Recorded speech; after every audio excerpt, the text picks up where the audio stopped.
राशि के सभी दोस्तों के जीवन में फाइनेंस के मामले में समय पहले से बेहतर आ चुका है।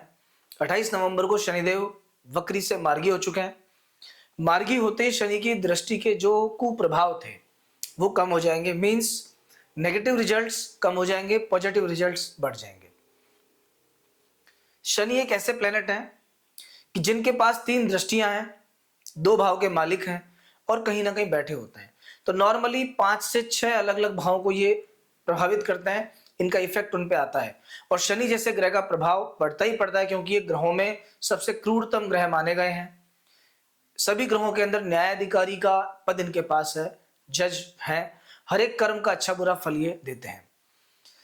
तो अभी शनि का वक्री से मार्गी होना एक बहुत बड़ी घटना है। इसका बहुत सारे परिणाम आपको देखने को मिलेंगे और इस आने वाले 10 से 15 दिन में आप इनको फील कर लेंगे। तो आइए देखते हैं क्या होने वाला है, क्या हो सकता है। लेकिन उसके लिए पहले आपको एक बार हमारा चैनल आपने सब्सक्राइब नहीं किया है तो कर लीजिए, जिससे हम कंटिन्यू आगे तक आपसे जुड़े रहें। तो आइए शुरू करते हैं। देखिए, हर ग्रह के पास में किसी न किसी भाव का आधिपत्य होता है। मींस उस कुंडली में वो पर्टिकुलर किस चीज को रिप्रेजेंट करेंगे ये उस ग्रह के पास होता है। सिंह लग्न की जन्म पत्रिका में शनिदेव षष्ठ भाव और सातवें घर के मालिक होते हैं, सप्तम भाव के। छठा घर होता है रोग, ऋण और शत्रु का।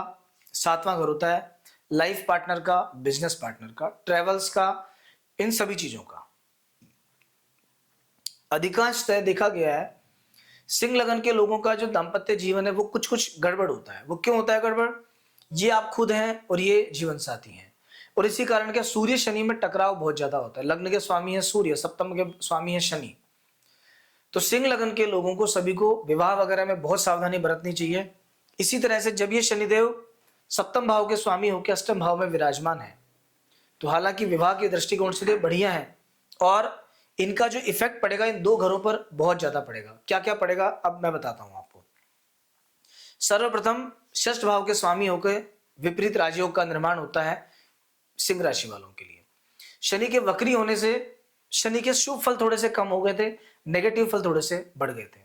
आपने फील किया होगा पिछले 4-5 महीनों में अचानक से बॉडी में कोई बीमारी, परेशानी, नसों से संबंधित रोग, पेन होना, पाँव में दर्द होना, ये सब चीजें आपने फील की होंगी। नेगेटिव थॉट्स आना, ये सब। अभी इन सब चीजों में आपको कमी महसूस होगी, क्योंकि शनि के मार्गी होते ही शनि के कुप्रभाव, खराब जो रिजल्ट्स हैं वो थोड़े से पॉजिटिव रिजल्ट्स में कन्वर्ट हो जाएंगे। इसीलिए 6th हाउस के नेगेटिव रिजल्ट्स कम मिलेंगे, रोग में कमी आएगी, कर्ज में कमी होगी, शत्रु पक्ष आपका निर्बल होगा, और विपरीत राजयोग बनाने से कहीं ना कहीं सडन कोई बहुत अच्छा काम आपके लाइफ में हो सकता है। 7वें घर का स्वामी जब 8वें घर में बैठ जाता है तो दाम्पत्य जीवन के लिए बढ़िया होता है। 8वें घर में शनि अभी अपनी नॉर्मल कंडीशन में है, विवाह का सुख देंगे। वैवाहिक जीवन में जो कुछ दिक्कत परेशानियां आपके आ रही होगी पहले से, वो परेशानियां कम कम होगी। शनि की तृतीय दृष्टि पड़ती थी दशम भाव पे, और तीसरी दृष्टि के कारण पिता को कष्ट के योग बनते थे, नौकरी में अचानक रुकावट के योग बनते थे, परेशानियां आने के। अगर आपकी सिंह राशि है तो आप देख लेना पिछले 5 महीनों से, 6 महीनों से या उससे भी ज्यादा टाइम से आप अपनी नौकरी से परेशान हैं। वर्क प्लेस का जो माहौल है, जैसा आप चाहते हो वैसा माहौल आपको नहीं मिल रहा होगा। कुछ ना कुछ परेशानी जरूर होगी, क्योंकि शनि की दृष्टि में ही समस्या है। ये दृष्टि ऐसी दृष्टि है कि जब गणेश जी पे पड़ी तो गणेश जी का सिर धड़ से अलग हो गया, तो आम व्यक्ति की तो बात ही क्या है। और इसीलिए अब जब शनिदेव मार्गी हो चुके हैं तो दृष्टि का खराब इफेक्ट कम हो गया, और इसी कारण नौकरी में थोड़ा नॉर्मल कंडीशन आएगी, क्योंकि शुक्र की राशि अपने मित्र की राशि पर शनि की दृष्टि उतनी खराब वैसे भी नहीं होती है। ऑलरेडी बृहस्पति आपको लाभ के घर में चल रहे हैं, तो फिलहाल नौकरी पेशा व्यक्तियों के लिए, सबके लिए बहुत अच्छा समय बना हुआ है और फायदे का समय बना हुआ है। नौकरी में अगर कोई चेंज आपको लेना था अब आप ले सकते हैं, स्विच कर सकते हैं, कुछ और बड़ा रिस्क लेना चाहें तो वो भी ले सकते हैं आप। इसके बाद 7वीं दृष्टि पड़ती है सेकंड हाउस पर। जमा जमाया जो पैसा है आपका, वो पहले कुछ डिस्टर्ब था, खर्चे बहुत बड़े होंगे, लेकिन अब सेविंग्स बढ़ेंगी, पैसा आपके पास आएगा। और कहां से आएगा? इस व्यापार के माध्यम से आएगा। अचानक कहीं से पैसा आ सकता है, ससुराल से पैसा मिल सकता है, व्यापार से पैसा मिल सकता है।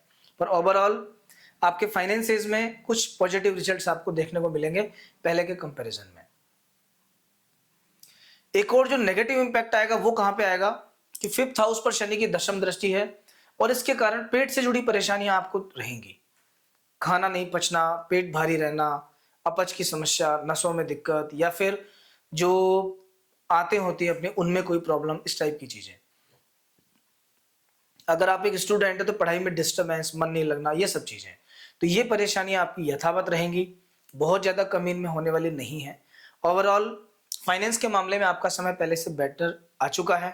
अगर कहीं पैसा अटका हुआ था बहुत लंबे समय से, अगर आप चाह रहे थे कि पैसा आ जाए और नहीं आ पा रहा था, अब वो पैसा आपका आएगा।